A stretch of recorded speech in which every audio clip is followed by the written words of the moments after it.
ఈరోజు ముక్తి మార్గం అన్న దానిని గురించి సవివరంగా,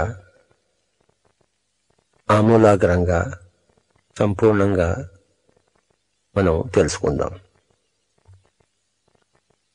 ముక్తి మార్గం అన్న పదాల్లో ఆధ్యాత్మికత అంతా ఉంది. మరి ఒకటేమో ముక్తి అనే పదము, రెండవదేమో మార్గం అనే పదము. మార్గము అంటే అందరికీ తెలుసు, మరి ముక్తి అంటేనే అది ఏమిటో ఎవరికీ తెలియదు. మొట్టమొదటిగా ముక్తి అంటే ఏమిటో మనం తెలుసుకుందాం. తర్వాత అది సాధించేందుకు మార్గం ఏమిటో తెలుసుకుందాం. ఆ మార్గంలో పయనిస్తే మనం ముక్తి పొందుతాం. ముక్తి అంటే దానికి అనేక పర్యాయ పదాలు ఉన్నాయి. ముక్తి అన్న, మోక్షము అన్న, నిశ్రేయస్సు అన్న, అపవర్గం అన్న, సాల్వేషన్ అన్న, లిబరేషన్ అన్న, ఇవన్నీ కూడాను ఒకే ఒక వస్తువుకి సినోనిమ్స్, పర్యాయ పదాలు. ముక్తి అంటే విడుదల. దేని నుంచి విడుదల? దుఃఖం నుంచి విడుదల. మనిషి ఆనందంగా జీవించాలి. ఎప్పుడు శరీరం ఎప్పుడు ఆనందంగా, హాయిగా ఉండాలి. మనసు ఎప్పుడు ఆనందంగా, హాయిగా ఉండాలి. మన బుద్ధి ఎప్పుడు సునిశ్చితంగా సత్యాన్ని చూపేదిగా ఉండాలి. ఎప్పుడైతే బుద్ధి సత్యాన్ని చూపేదిగా ఉండదో, మనసు అమలమై, అశుభ్రమై అనేక రుగ్మతలను కలిగి ఉంటుందో, శరీరము అస్వస్థతలకు లోనై రోగాలకు మూలమై మనకు ఎన్నో దుఃఖాలను కలిగిస్తుంటుంది. ఈ రకరకాల దుఃఖాల నుంచి మరి విడుదల కావడమే ముక్తి అంటే. శారీరక పరమైన రోగాల నుంచి ముక్తి, విడుదల. మానసిక పరమైన రుగ్మతల నుంచి డిప్రెషన్స్, ఒత్తిడులు, ఆందోళనలు, భయాలు. అలాగే బుద్ధి యొక్క మాంద్యం నుంచి ముక్తి అంటే అసలు నేను ఎందుకు పుట్టాను, ఈ జీవితం అంటే ఏమిటి, ఇలాంటివి మనకి తెలియవు. మన బుద్ధికి అందవు. బుద్ధికి అందనప్పుడు మనకి జీవితం అగమ్య గోచరంగా ఉంటుంది. కనుక బుద్ధిపరమైన మాంద్యం పోవాలి, మానసిక పరమైన రుగ్మతలు పోవాలి, శారీరక పరమైన అస్వస్థతలన్నీ పోవాలి. ఇవన్నీ శాశ్వతంగా పోవాలి. ఒకప్పుడు పోయి మరొకప్పుడు ఉంటే దానిని ముక్తి వచ్చింది అనం. ఎప్పుడైతే ఈ మూడు కూడాను, బాడీ, మైండ్ అండ్ ఇంటెలెక్ట్, తనువు, మనస్సు, బుద్ధి, ఈ మూడు కూడాను పరిశుభ్రమైపోతాయో శాశ్వతంగా, అప్పుడు మనకు ముక్తి వచ్చింది అంటాం. అంతవరకు ముక్తి రాలేదు, అంటే దుఃఖంలో కొట్టుకుంటున్నాం. కనుక కపిల మహర్షి ఏమన్నాడంటే, త్రివిధ దుఃఖ అత్యంత నివృత్తి అత్యంత పురుషార్థ అన్నాడు. అంటే కామ, అర్థ, ధర్మ, మోక్షాలలో నాలుగవ పురుషార్థమైన మోక్షం అనేది ఏమిటయ్యా అంటే, మూడు రకాల దుఃఖాల నుంచి పూర్తిగా పోవడమే. త్రివిధ దుఃఖ అత్యంత నివృత్తి అత్యంత పురుషార్థ. కనుక దీనిని శ్రీకృష్ణుడు భగవద్గీతలో ఏమన్నాడంటే, తమో గుణం నుంచి ముక్తిని పొందు, రజోగుణం నుంచి కూడా ముక్తి పొందు, సాత్విక గుణం నుంచి కూడా ముక్తి పొందు, నిర్గుణ్యుడికా, త్రైగుణ్య విషయ వేద నిస్త్రైగుణ్యో భవ అర్జున. నువ్వు మూడు గుణములతో కలిసి ఉన్నావు, గుణాతీతుడివిగా. ఈ మూడు గుణముల నుంచి విముక్తుడివిగా. శారీరక పరమైన రుగ్మతలే మరి తమోగుణ దోషాలు, మానసికపరమైన రుగ్మతలే రజోగుణ దోషాలు, బుద్ధిపరమైన రుగ్మతలే సాత్విక గుణ దోషాలు. ఈ మూడు కూడాను, ఇలాంటి దోషాలు మూడు మనకు ఎన్నో దుఃఖాలను కలిగిస్తాయి. ఎప్పుడైతే ఈ దోషాలన్నీ తొలగిపోతాయో మనకి దుఃఖాలు ఉండవు, మనము త్రిగుణాతీతులం అవుతాము, మరి దుఃఖ రాహిత్యం వస్తుంది, ముక్తి పొందుతాం. మనిషికి ఎప్పుడూ కూడాను దుఃఖం ఉండకూడదు, శారీరక పరంగా కానీ, మానసిక పరంగా కానీ, బుద్ధిపరంగా కానీ.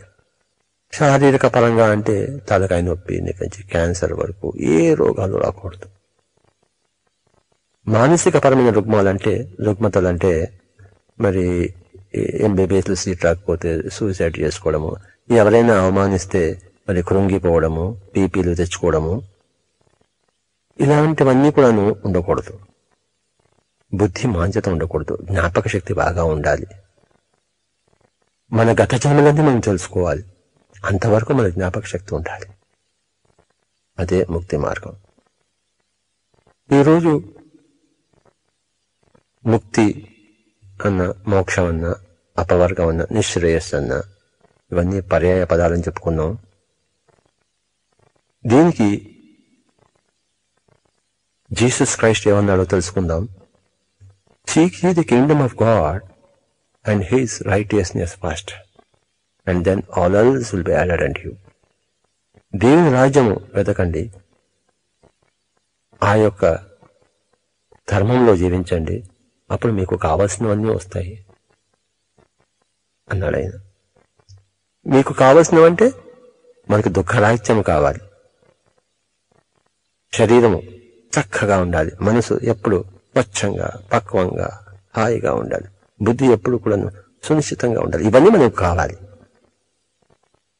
మీకు కావాల్సినవన్నీ మీకు వస్తాయి అన్నాడు అన్నమాట.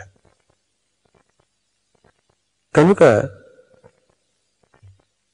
ముక్తి అంటే ఈ మూడు రకాల రుగ్మతల నుంచి విముక్తి పొందడం, దూరం కావడం, అవి లేకుండా పోవడం శాశ్వతంగా. ఈరోజు ముక్తి అనే పదమే కాకుండా ఇంకో రెండు పదాలు కూడా తెలుసుకుందాం. ఒకటి ముక్తి, రెండవది పరిముక్తి, మూడవది మహాపరిముక్తి. దీనినే గౌతమ బుద్ధుడు నిర్వాణము, పరినిర్వాణము, మహాపరినిర్వాణము అన్నాడు. నిర్వాణం అంటే దుఃఖరాహిత్యం, పరినిర్వాణం అంటే గొప్ప దుఃఖరాహిత్యం, మహాపరినిర్వాణం అంటే అత్యంత గొప్పదైన దుఃఖరాహిత్యం అని అర్థం. కనుక నిర్వాణము, పరినిర్వాణము, మహాపరినిర్వాణము అథవా ముక్తి, పరిముక్తి, మహాపరిముక్తి, ఈ మూడిటి గురించి కూడాను మనం తెలుసుకుందాం. ఎప్పుడైతే మనము మన స్వంత జీవితంలో శారీరక పరమైన దుఃఖం ఏది లేకుండా, మానసిక పరమైన దుఃఖం ఏది లేకుండా, బుద్ధిపరమైన అస్పష్టత ఏది లేకుండా ఉంటే మనం ముక్తి పొందినట్లు, మనం నిర్వాణము పొందినట్లు. మనం నిర్వాణము పొందినా కూడాను మన చుట్టుపక్కల వాళ్ళు దుఃఖిస్తూ ఉంటే మనకు బాగుండదు కదా. కనుక ఆ చుట్టుపక్కల వాళ్ళకి వాళ్ళ దుఃఖం మన దుఃఖంగా పరిణమిస్తుంది. కనుక చుట్టుపక్కల వాళ్ళని కూడాను దుఃఖరాహితులుగా చేయడం అనేది పరినిర్వాణం అనిపిస్తుంది, పరిముక్తి అనబడుతుంది. కేవలం మన చుట్టుపక్కల వాళ్లే కాకుండా ప్రపంచమంతా కూడా దుఃఖమయం ఉంది. ఎవరైతే ప్రపంచంలోని దుఃఖాన్ని అంతా తీసివేసేయాలి అని కంకణం కట్టుకుంటారో వారు మహాపరినిర్వాణంలో ఉన్నట్టు, మహాపరిముక్తిలో ఉన్నట్టు. ప్రపంచ దుఃఖం వారి దుఃఖం కనుక వారి దుఃఖం నుంచి వాళ్ళు సుదూరంగా పోవాలంటే మరి ప్రపంచంలోని మొత్తం దుఃఖం అంతా పోవాలి, అప్పుడే వాళ్ళ దుఃఖం పోతుంది. కనుక మన దుఃఖము నుంచి పోతే ముక్తి, మన చుట్టుపక్కల ఉన్న వారి దుఃఖం పోతే మనకు పరిముక్తి, ప్రపంచంలోని దుఃఖం అంతా తొలగిపోతే అప్పుడు మనకి మహాపరిముక్తి, నిర్వాణము, పరినిర్వాణము, మహాపరినిర్వాణము.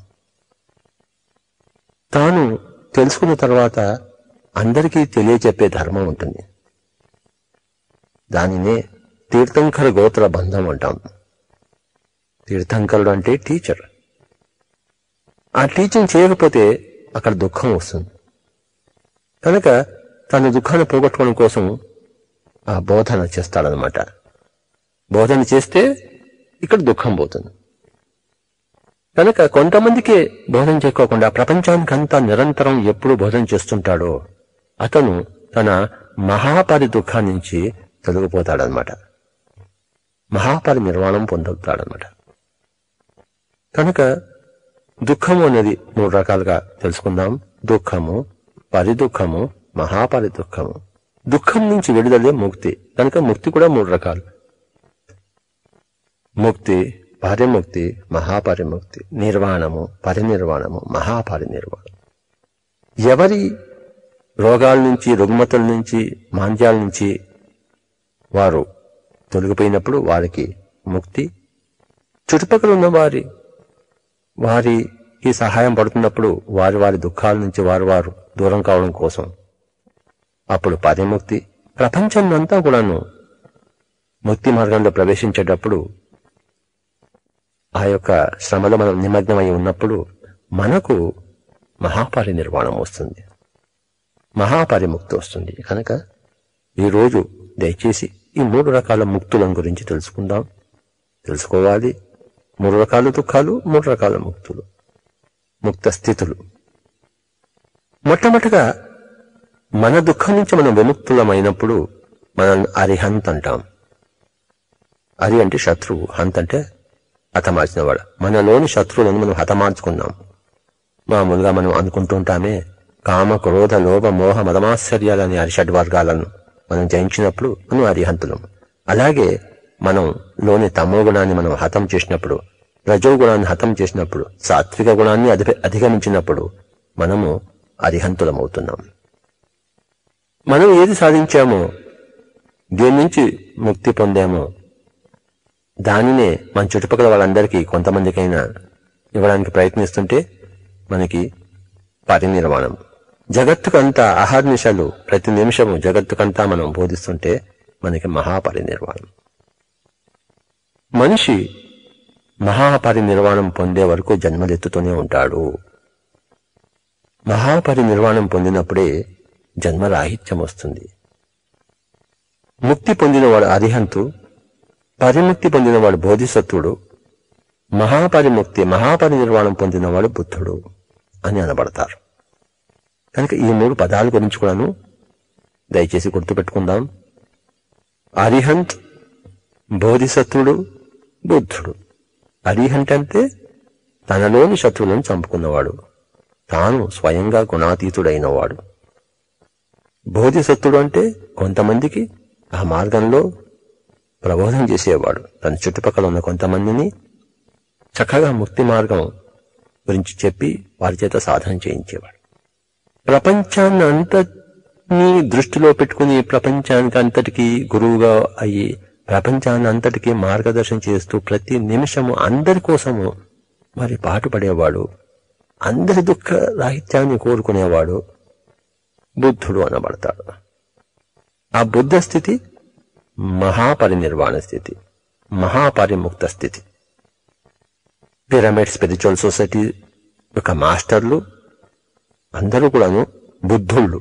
అంటే వారు కేవలం తాము స్వంతంగా దుఃఖరాహిత్యాన్ని పొందాలని కోరుకునే వాళ్ళు మాత్రమే కాదు, కేవలం చుట్టుపక్కల వాళ్ళు కొంతమంది దుఃఖరాహిత్యం పొందాలని కోరుకునేవాళ్ళు కాదు. ప్రతి పిరమిడ్ మాస్టర్ కూడాను ప్రపంచమంతా కూడా దుఃఖరాహిత్య స్థితి పొందాలి. ప్రతి పిల్లవాడు, ప్రతి పిల్ల, ప్రతి పాప, ప్రతి వృద్ధుడు, ప్రతి వృద్ధురాలు, ప్రతి స్త్రీ, ప్రతి పురుషుడు, అన్ని రాష్ట్రాల వారు, అన్ని దేశాల వారు అందరూ కూడాను దుఃఖరాహిత్య పదవి పొందాలి, అరిహంత పదవి పొందాలి అన్నదానికి మరి కష్టపడేవారే పిరమిడ్ స్పిరిచువల్ సొసైటీ మాస్టర్లు. కనుక బుద్ధ అప్పారావు గారు, మీరు ఒక పిరమిడ్ స్పిరిచువల్ సొసైటీ మాస్టర్గా, వైజాగ్ పిరమిడ్ స్పిరిచువల్ సొసైటీ సభ్యుడిగా మీరు ముక్తిని పొంది పరిముక్తికి ఎదిగి మహాపరిముక్తిని పొందాలి. ఆ స్థితిలో ఉండాలి. అదొక బుద్ధ స్థితి. అంటే అరిహంత స్థితి దాటి, బోధిసత్వ స్థితి దాటి బుద్ధ స్థితిలోకి మీరు చేరాలి. అప్పుడే మీరు బుద్ధ అప్పారావు గారు అవుతారు. ఇంతవరకు మరి ఈ 3 స్థితుల గురించి తెలుసుకున్నాము. ఇప్పుడు ఈ ముక్తి మార్గం ఏమిటి? గుర్తుంచుకోండి, ముక్తికి మార్గం సాధన, ధ్యాన సాధన, స్వాధ్యాయ సాధన, సజ్జన సాంగత్య సాధన. సాధన కూడా 3 రకాలు. మనము ధ్యానము చేయాలి, మన మనస్సును ఏకీకృతం చేయాలి, నిర్మానుష్యం చేయాలి. మనస్సు నిర్మానుష్యం చేయబడినప్పుడు అద్భుతమైన దివ్యచక్షువు విరాజిల్లుతుంది. దానితో మన జన్మలు చూసుకుంటాం. మన జన్మలు చూసుకున్నప్పుడే నేను ఈ శరీరం కాదు, నేను ఒక ఆత్మను తెలుస్తుంది. అదే ముక్తిని పొందడం. నేను దేహాన్ని అనే స్థితి నుంచి నేను ఆత్మని అనే స్థితికి ఎదగడమే ముక్తిని పొందడం. అది ఎలా వస్తుంది? నేను ఆత్మని మనం ఎలా తెలుసుకుంటాం? ధ్యానం చేయడం ద్వారా. ధ్యానం అంటే చిత్తవృత్తి నిరోధం, మేకింగ్ అవర్ మైండ్ ఎంప్టీ.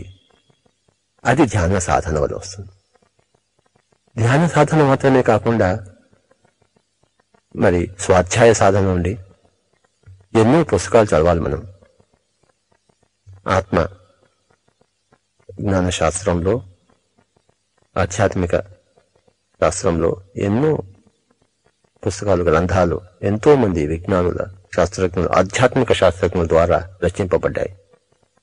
వేదవ్యాసుడు, వాల్మీకి, ఓషో రజనీష్, రబ్సాంగ్ లెడ్బేటర్, అన్ని బిజెట్, ఇలాగ ఎంతో మంది, యోగానంద పరమహంస, స్వామి రామ, వీళ్ళందరూ కూడా ఆధ్యాత్మిక శాస్త్రజ్ఞులు. వారి పుస్తకాలు చదవడం ద్వారా మనకి జ్ఞాన సాధన వస్తుంది. అలాగే పిరమిడ్ మాస్టర్లందరూ కూడాను ఎంతో గొప్ప సాధన చేస్తున్నవారు. వారి వారి ధ్యాన అనుభవాలను వినడం అంటే సజ్జన సాంగత్యం చేయడం. ఇది సజ్జన సాంగత్య సాధన.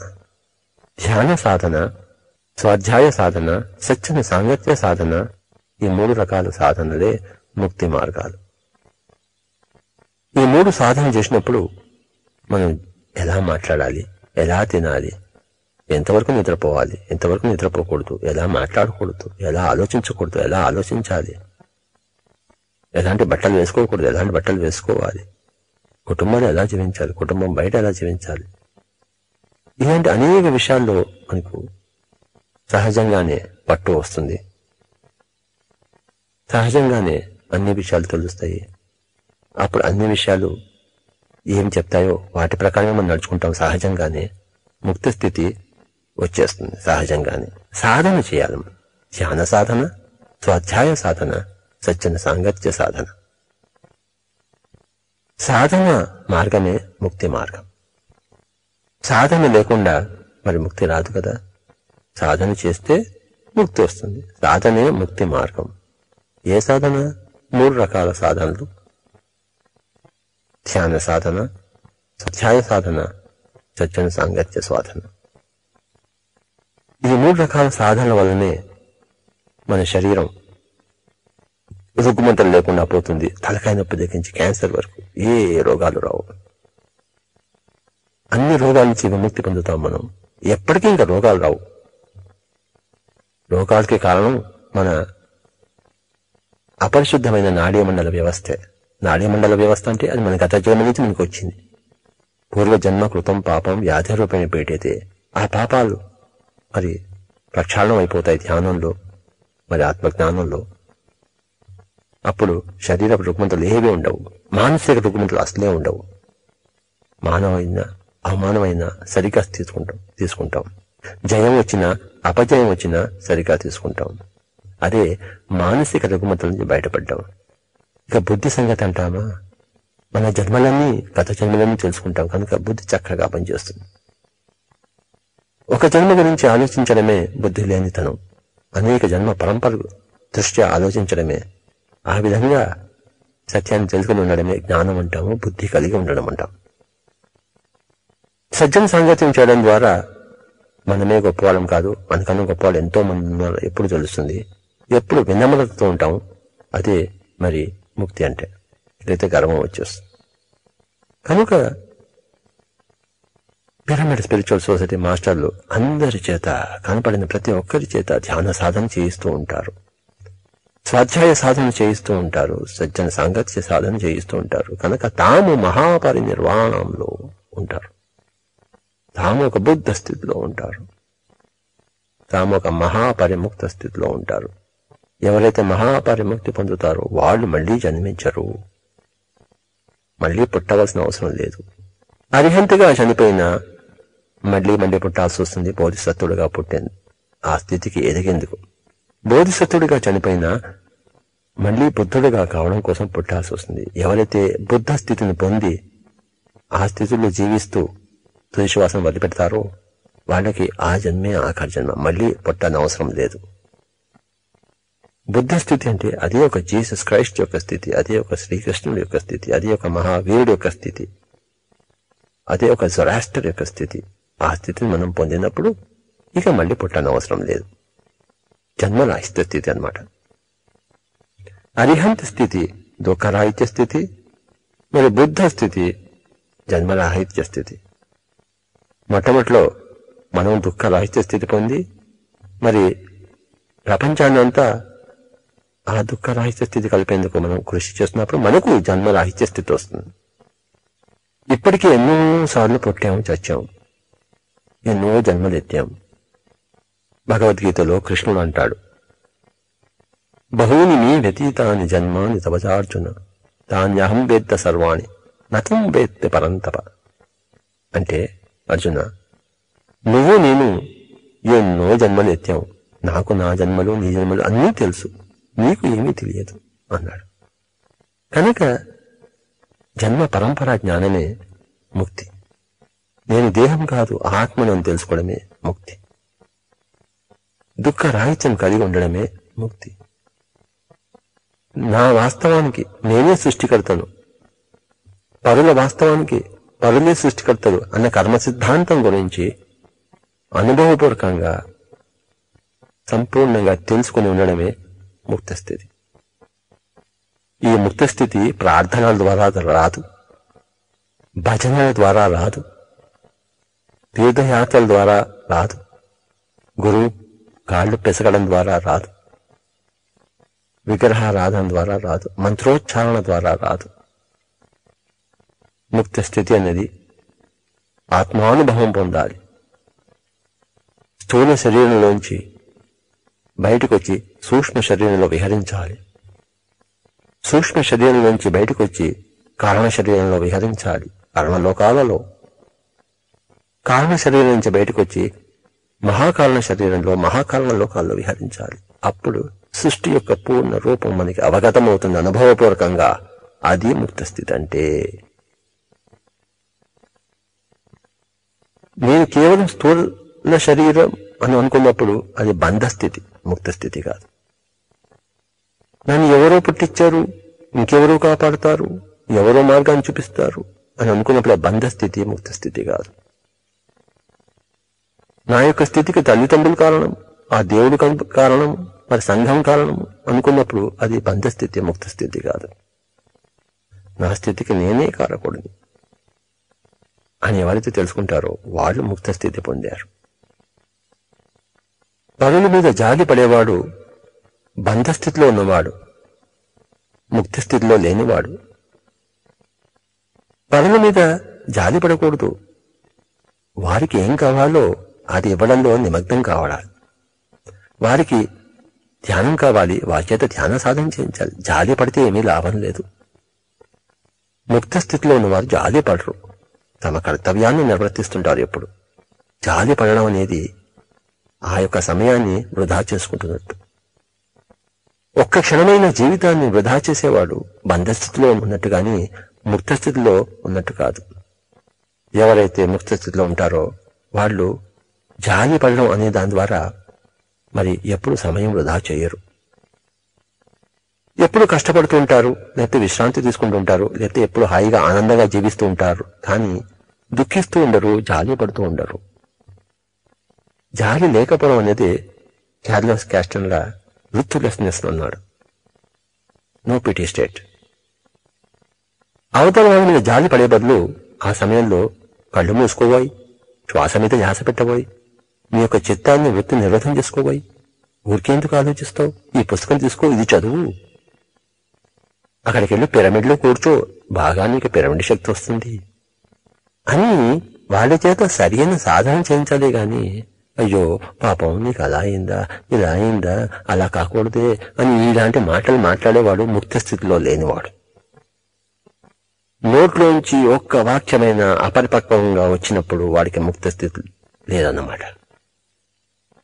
అందుకే జీసస్ క్రైస్ట్ అన్నాడు, what goes in to the mouth that does not defile the person, but what comes out of the mouth that defile the person అన్నాడు. అంటే నోట్లోకి ఏది పోతుందో, ఆలుగడ్డ పోతుందో, వంకాయ పోతుందో అది కాదు నాయన, నోట్లోంచి ఏది బయటకు వస్తుందో దాని గురించి జాగ్రత్తగా ఉండు.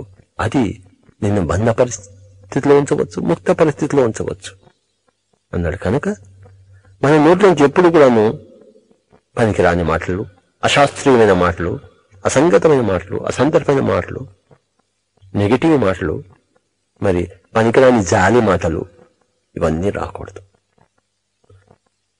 చక్కగా ఎప్పుడు అందరికీ పనికొచ్చే మాటలే, శాస్త్రీయమైన మాటలే, సైంటిఫిక్ మాటలే, సందర్భోచితమైన మాటలే, ఉత్సాహపూర్వకమైన మాటలే, పాజిటివ్ మాటలే మన నోట్లోంచి ఎప్పుడూ రావాలి. అప్పుడే అది ముక్త స్థితిలో మనం ఉన్నట్టు. అలాగే ఇంకెవరైనా పనికిరాని మాటలు మాట్లాడుతున్నప్పుడు వారిని ఎదిరించాలి. సంఘంలో ఉండే కుళ్ళుని ఎదిరించని వాడు ముక్త స్థితిలో లేనివాడు. నాకెందుకులే, వాడు ఎలా ఉంటే నాకేమనుకుంటే అది ముక్త స్థితి యొక్క లక్షణం కాదు. తనకు తానుగా ముక్తి పొందవచ్చు కాక, కానీ మరి పరిముక్తి లేదు వాడికి, మహాపరిముక్తి అంతకన్నా లేదు. మరి పరిముక్తి, మహాపరిముక్తి పొందే వరకు జన్మలు తీసుకుంటూనే ఉంటాడు. కనుక సంఘంలోని కుళ్ళుని ఎదిరించాలి.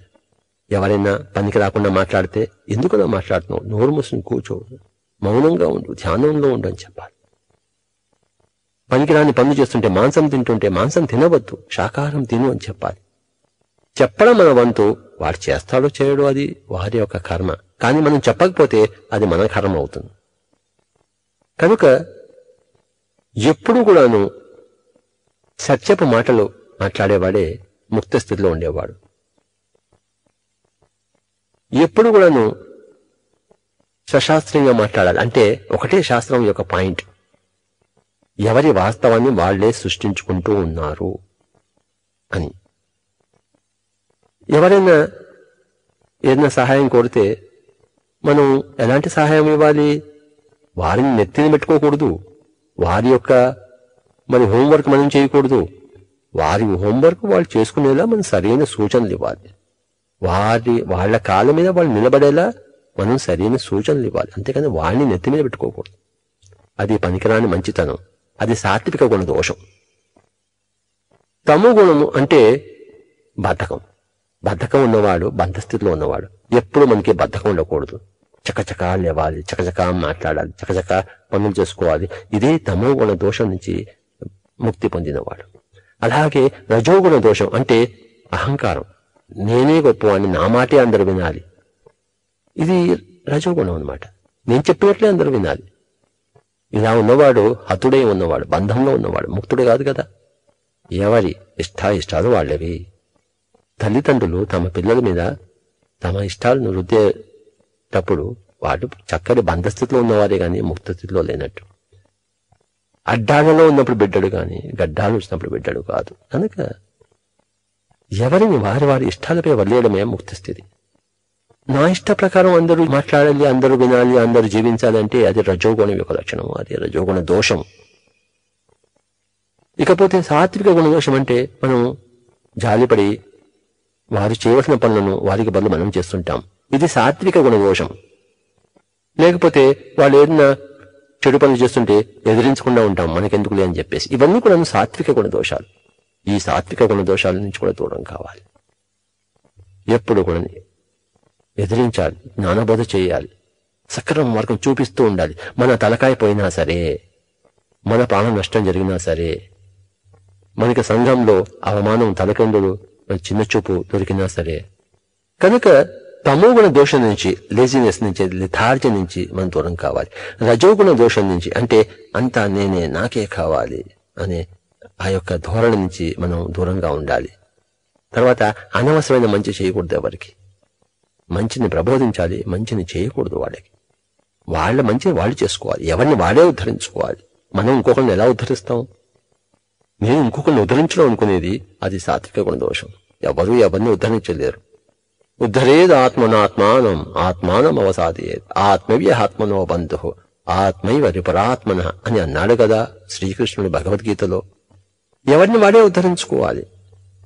శ్రీకృష్ణుడు కౌరవులను ఉద్ధరించలేకపోయాడు. ప్రయత్నం చేస్తాం, కానీ వారిని వారే ఉద్ధరించుకోవాలి.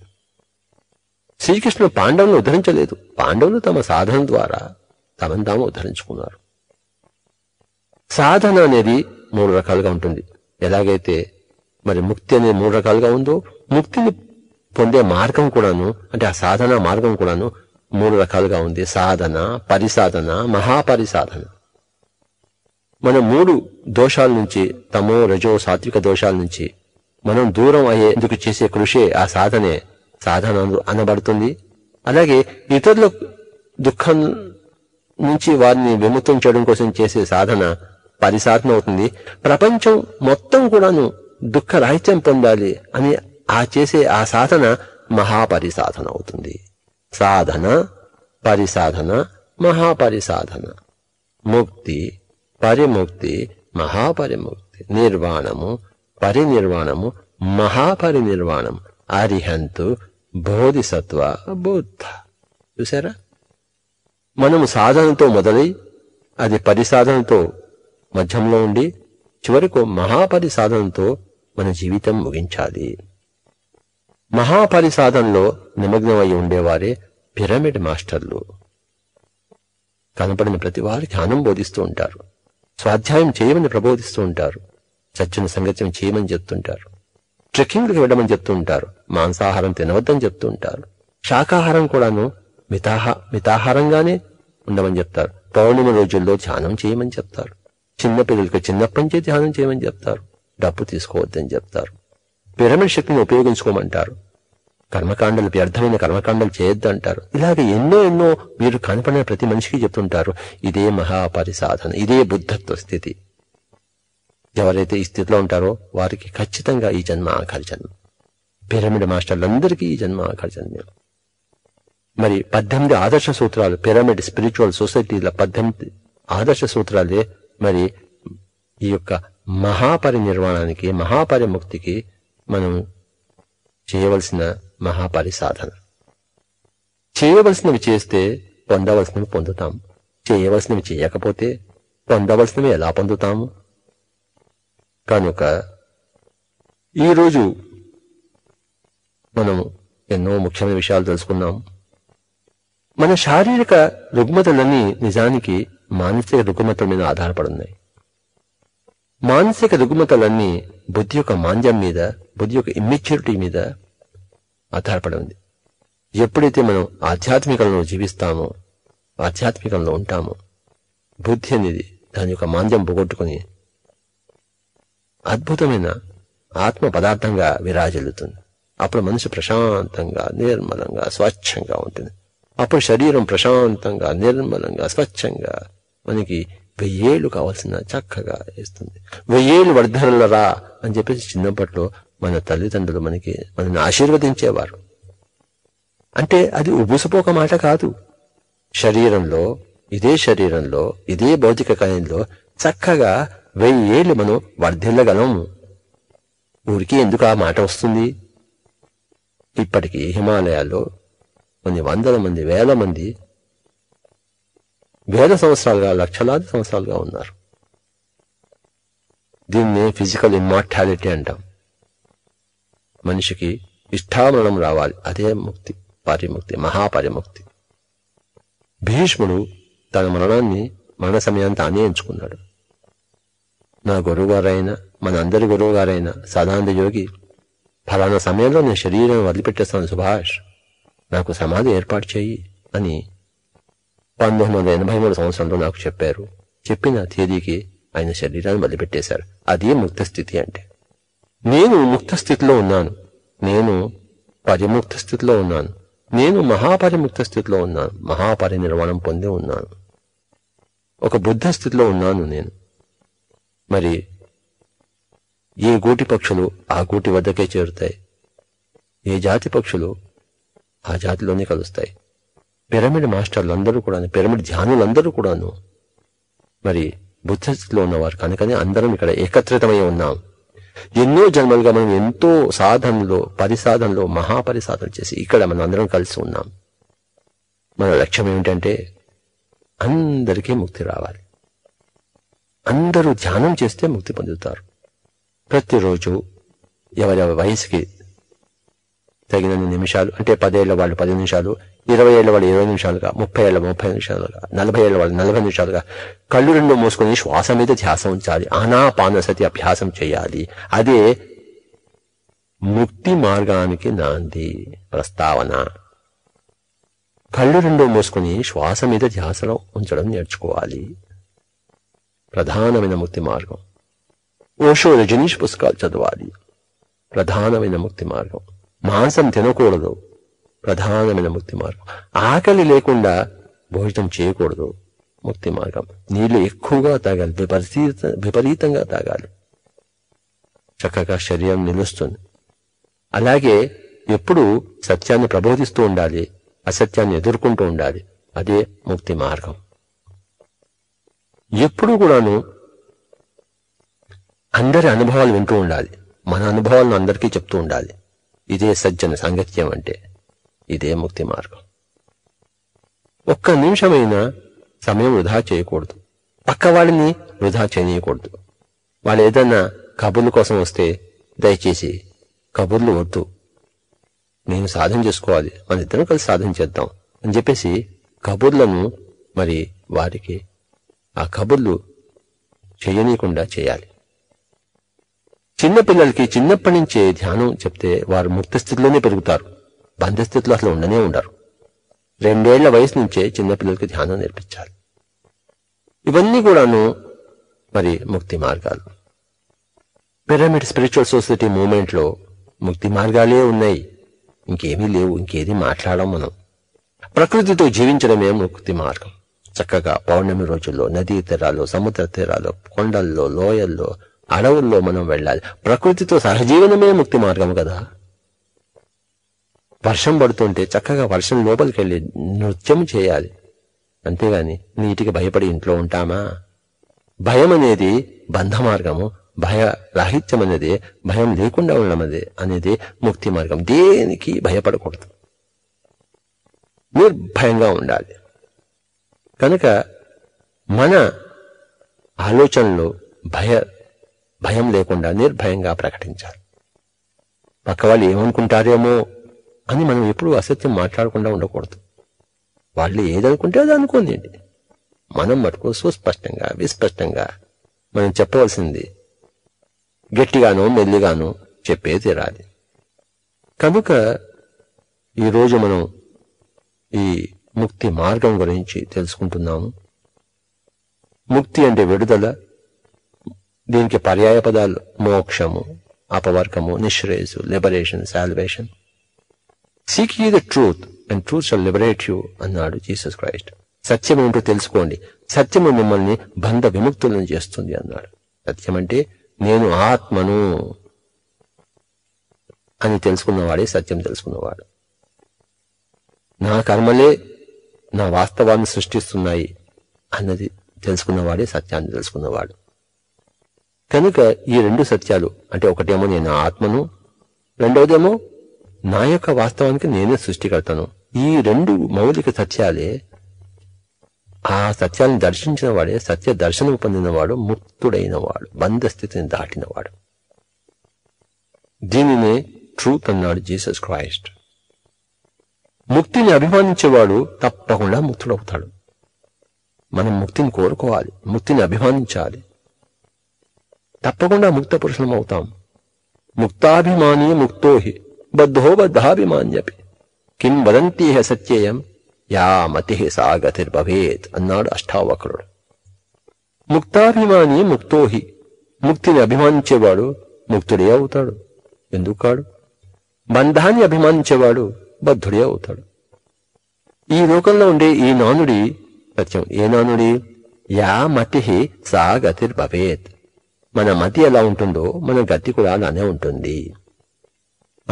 మనకెందుకులే ముక్తి, వచ్చైనా పోయినా, ఇప్పుడు కాదు ఎప్పుడో ముసలితనం చూసుకోవాలి అంటాం, పోస్ట్పోన్ చేస్తాం. ముసలితనం వస్తే ఇప్పుడు ఇంకేం చేస్తాం?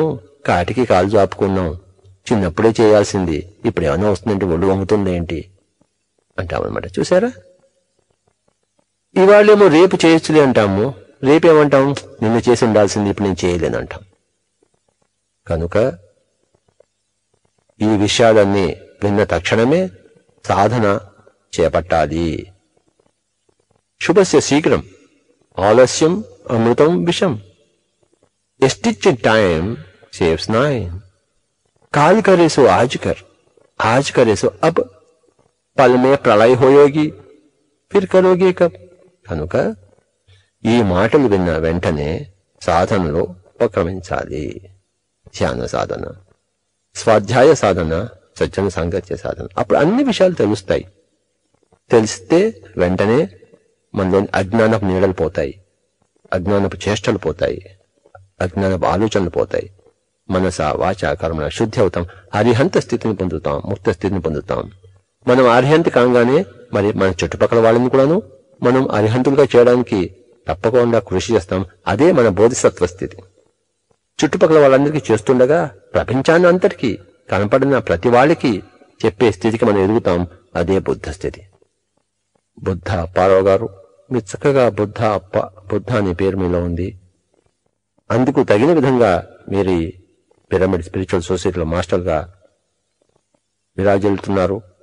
అందరికీ బుద్ధత్వం ప్రసాదించడమే, అందరికీ అరిహంత స్థితిని ప్రసాదించడమే, అందరికీ బోధిసత్వ స్థితిని ప్రసాదించడమే మీ యొక్క ధ్యేయం. Thank you very much. ఈరోజు మనం ముక్త స్థితి గురించి, ముక్తి మార్గం గురించి డీటెయిల్డ్గా ఆమూలకరంగా తెలుసుకుందాం. ప్రధానమైనది మనం ధ్యాని కావడం. కనుక ఇప్పుడు మరొకసారి ధ్యానం ఎలా చేయాలో చెప్తాను. దయచేసి మనందరం ధ్యానంలో కూర్చుందాం. హాయిగా కూర్చోండి. గోడకు ఆనుకొని కూర్చోవచ్చు. వేళ్లలో వేళ్లు పెట్టుకుని చేతులు రెండు కలుపుకొని కూర్చోవాలి. కళ్ళు రెండు మూసుకోవాలి. ఎవ్వరూ కళ్ళు తెరవకూడదు.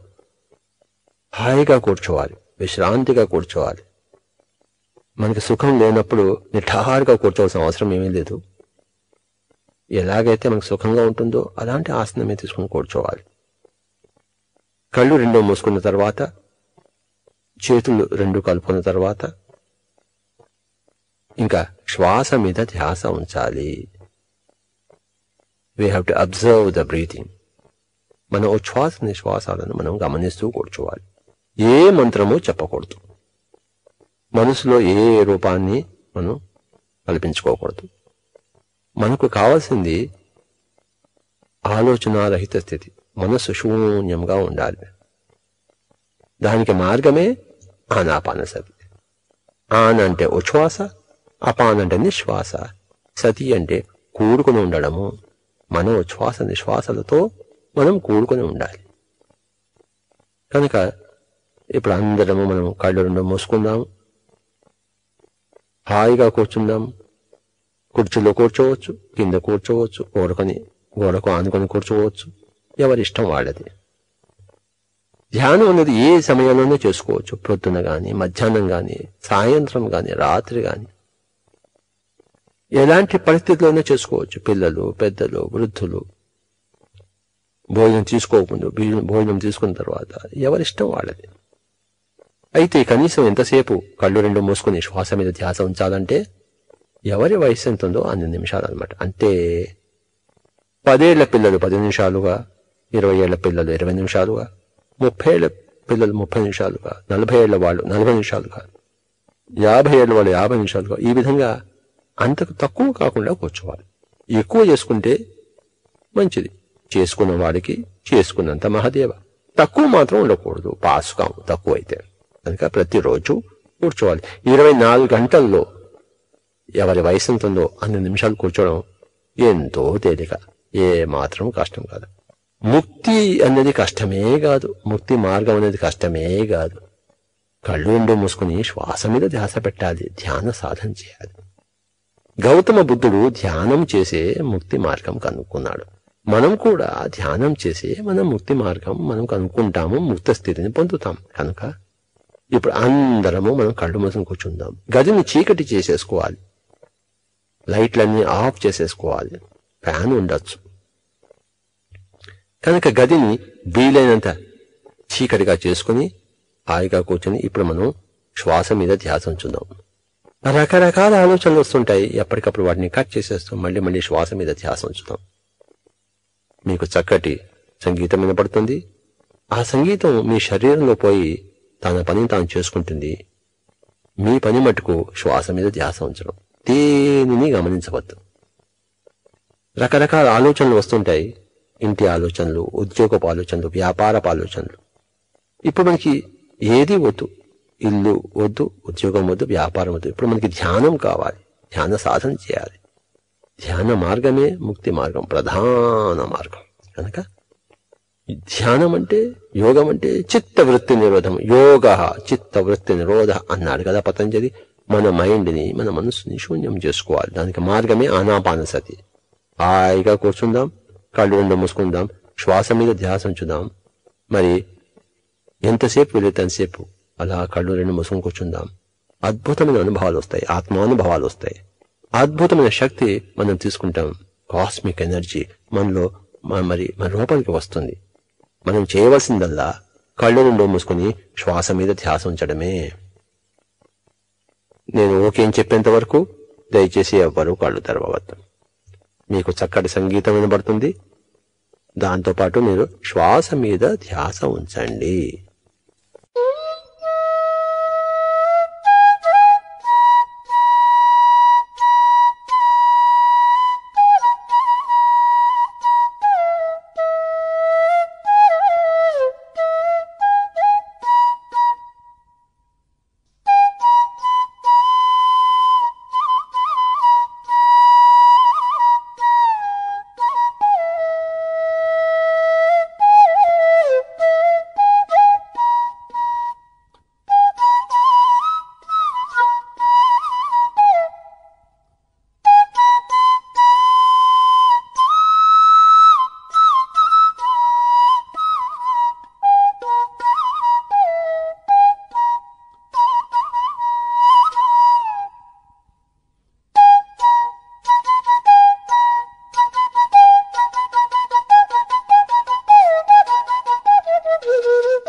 ఓకే, హాయిగా ధ్యానం చేశాం.